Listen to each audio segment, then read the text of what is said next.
How you guys doing? So now, I'm kind of a bit shaken right now because I removed my Pamphobeteus camera dry molt, which is from my 5-inch female Trinidad chevron that I videoed yesterday, and she gave me a threat posture as soon as I took out the cage, the molt. So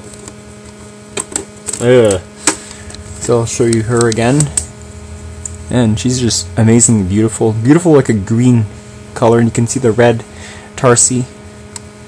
Hopefully one day I'll get a better video of her when she's out of her, but I am not going to touch her because it's the first time I've seen her in a throw a threat display at me. So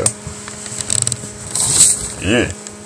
Okay, so now let's do my Pamphobeteus species. I only have one.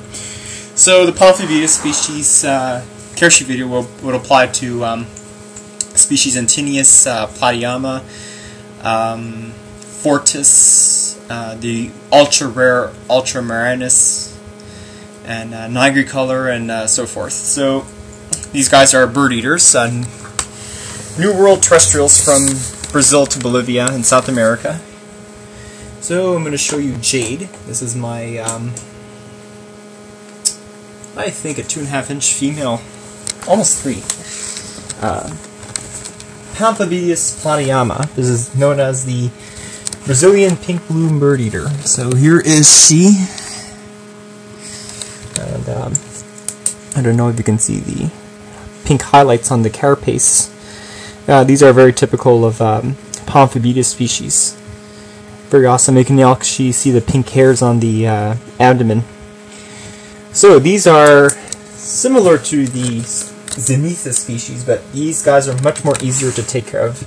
They're kind of like the Lacidora species to the Zenithus. So because the these guys are much more easier to take care of than the Zenithus species, because the Zenithus species requires you to amp up the temperature and the humidity, whereas this one is can keep it like a Lacidora paribana, and you'll still be good. So, brief history about Jade. So I got her as a 1.5-inch juvenile specimen from Tarantula, Canada. I paid about $50. These are probably one of the more common of the Pamphobeteus species that you can actually get.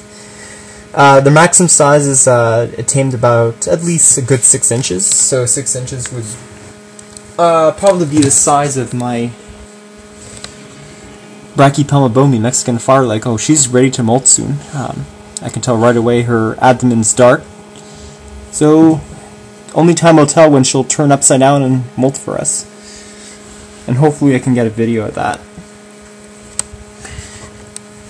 So these species are kind of easy to take care of, more like the LP Lacidora species Caresheet video that I did. Keep it about 80 degrees Fahrenheit and 80% humidity, and you shouldn't have a problem.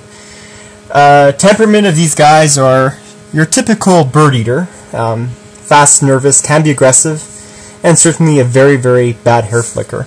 I react to these hairs. One of the more itchy hairs than your Theraphosis species. Theraphosis blondies are the worst urticating hair.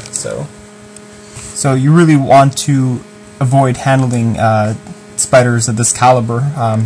They're more for an intermediate spider keeper. I would say your 3rd, 4th tee would be fine. Yeah, so pretty cool. So this is Jade, my Pamphobeteus Platyomma, Brazilian Pinkbloom Bird Eater, about a 3-inch female, and pretty sweet. Yeah, I almost forgot. Megathebema robustum. I'm going to have to give a Caresheet video of that one. Well, that one I'm going to do tomorrow, so I'm going to have some pizza for supper, and when I come back, I'm going to do a little Caresheet video on how to keep a Grammostola rosea, the Chilean rose. I actually forgot about this species. Okay, so hope you enjoyed the Caresheet video, guys. Peace. And hopefully one of these days, once it stops raining, I can actually do a cold start video of my lawn boys. Right now the snow is all melted here, which is awesome. Yeah, hopefully one day when it clears up. Sweet.